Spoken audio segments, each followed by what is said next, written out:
23 مارچ 1940، پھر 47 اور اب 2023، کتنے سال گزر گئے، ڈیکیڈس، کئی دہائیاں اور تقریباً صدی گزرنے کو ہے۔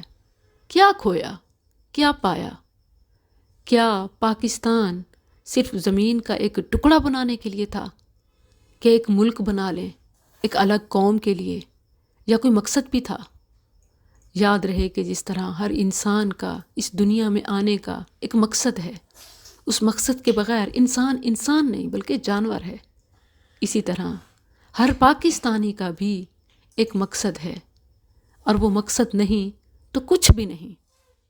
کیا خوب ہی علامہ اقبال نے کہا تھا، اور ان کا ایک خواب جو پاکستان تھا، اگر اس کی تعبیر نہیں تو انہی کا شعر ہی ترجمانی کرتا ہے۔ زباں سے کہہ بھی دیا لا الہ تو کیا حاصل، دل و نگاہ مسلمان نہیں تو کچھ بھی نہیں۔ یہی حال ہمارا ہے۔ ایک ملک حاصل کر لیا تو کون سا تیر مار لیا، بلکہ ایک جسم، زندگی اللہ نے ہمیں دی، ہم خود کبھی اس کا دایاں بازو تو کبھی جسم کے مختلف حصے ہم کاٹتے ہی جا رہے ہیں، پھینکتے ہی جا رہے ہیں۔ ہمارے دشمن نے ہم سے زمین چھیننے کی کوشش نہیں کی، بلکہ ہمیں غلام بنانے کی کوشش کی۔ فحاشی کے ذریعے، اریانی کے ذریعے ہمارے دماغ کو، ہمارے دل کو، ہمارے جسموں کو کنٹرول کر رہا ہے۔ اب ملک تو ہمارا ہے مگر راج ان کا ہے۔ کیا یہی پاکستان بنانے کا مقصد تھا؟ کیا اسی کا نام ہے پاکستان کا مطلب کیا لا الہ الا اللہ؟ کیا اسی لیے ہمارے آبا نے قربانیاں دیں، خون بہائے؟ اگر لبرٹی ہی چاہیے تھی، فریڈم ہی چاہیے تھی، ہومو سیکشولیٹی کی آزادی چاہیے تھی، فحاشی، ہم جنس پرستی، تو پھر وہی ٹھیک تھے، اکٹھے ہی ٹھیک تھے، سب مل کے ہی بناتے۔ جس مقصد کے لیے ملک لیا، اس مقصد کو دیمک چاٹ گئی، اور ہم امریکہ، یورپ، اقوام متحدہ کی کٹ پتلیاں بن کے رہ گئے۔ ان کی این جی اوز کا یہاں جال ہے، حکمران زر خرید ہیں، مفاد پرست طبقہ ہے، بکاؤ میڈیا ہے، مگر ابھی بھی پاکستان ہمارا ہے، ملک آزاد ہے، جسم فروشی کے لیے آزاد، ہم جنس پرستی کے لیے آزاد، فحاشی اریانی کے لیے آزاد۔ 23 مارچ کو سب اکٹھے ہوتے ہیں، چائے ہوتی ہے، وعدے ہوتے ہیں، معاہدے ہوتے ہیں، حلف ہوتے ہیں، ملاقاتیں ہوتی ہیں، سیمینارز، مقررین، مگر جیسے سورج غروب ہوتا ہے سب جھاگ بیٹھ جاتی ہے۔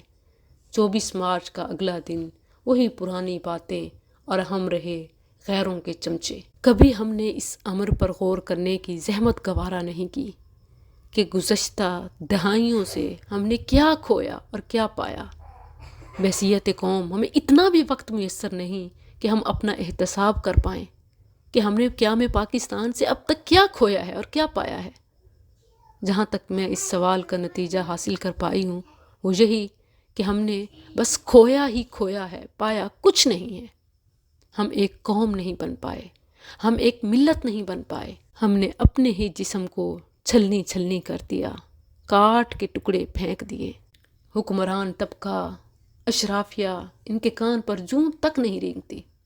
اعلیٰ ہاؤسنگ سوسائٹیز میں رہائش پذیر بڑے بڑے نام والے معززین اور ان کے بچے اور بچیاں نہ صرف ہم جنس پرستی کے دل دادا ہیں، بلکہ جنسی بے راہ روی کے فروغ کے لیے بھی خدمات انجام دے رہے ہیں۔ جنسی فاقہ کشی کا یہ عالم ہے کہ معصوم بچوں کو بھی نشانہ بنایا جا رہا ہے۔ ٹیکنالوجی انٹروڈیوس کروانے والوں کے ملکوں میں بچوں کے لیے، خاص طور پر 18 سے نیچے کے لیے دیکھنے کا مواد مخصوص ہے۔ جیسے ہی وہ سائن ان کرتے ہیں اپنی عمر کے حساب سے ہی کنٹینٹ دیکھ پاتے ہیں، مگر ہمارے ہاں بچوں کے لیے ہی ان لمیٹڈ ہے۔ بچوں کے ہاتھوں میں ننگے جسم ہیں، ننگی تصاویر ہیں، اور اس حوالے سے پاکستان دنیا بھر میں پہلے نمبر پر ہے۔ یونیورسٹیز، درس گاہیں کم اور کوہ خانہ زیادہ ہیں، گویا ان کی تعمیر کا مقصد ہی مرد و زن کا ملاپ ہے، اور اس کے لیے باقاعدہ ٹیچرز یعنی ٹرینرز، ڈانسرز باہر سے آتے ہیں۔ وہ بتاتے ہیں کہ کون سا ٹھمکا پرفیکٹ ایجوکیشن کی ترجمانی ہے، اور سیرت گویا ننگے پن کا نام ہے۔ صرف ایجوکیشنل انسٹیٹیوٹ ہی نہیں، میڈیا انسٹیٹیوٹس، چینلز بھی بے حیائی کا سبق پڑھا رہے ہیں، اور تو اور بچوں کے دماغ میں بھی ہم جنس پرستی کو ڈالا جا رہا ہے، اور اس طرح کے ڈرامے موویز آپ کے سامنے ہیں۔ کیا آپ سوچ بھی سکتے ہیں کہ اس وقت سیکس ورکرز کی تعداد جو پروفیشنل آفیشیل ایک سروے کے مطابق ہمارے ملک میں تقریباً 3 لاکھ ہے، جس میں میل اور فیمیل دونوں ہیں، یعنی گیئزم اور LGBTQ کا پورا ایجنڈا۔ یعنی اگر عورت سے کرنا چاہے تو اس کے لیے بھی پروفیشنلز ہیں، کمپنیز ہیں، سروسز ہیں۔ پاکستان میں یہ تعداد تقریباً 3 لاکھ بتائی گئی ہے۔ اندازہ کیجئے کہ جسم فروشی اب باقاعدہ جاب بن گئی، خاندانی نظام بھی تباہ ہوا اور زندگی بھی خطرے میں پڑ گئی، حتیٰ کہ جنسی امراض، ایڈز اور دوسرے جان لیوا موذی مرض ریکارڈ سطح پر پہنچ گئے ہیں۔ یہ ایسے ہی نہیں ہو رہا، بلکہ امریکہ، یورپ اور اقوام متحدہ کی جانب سے مختلف NGOs کا جال ہے جو ہمارے ملک کو گھیر چکا ہے۔ کاش کہ کوئی اس کا توڑ لائے۔ یہ آپریشن سب سے پینفل ہے۔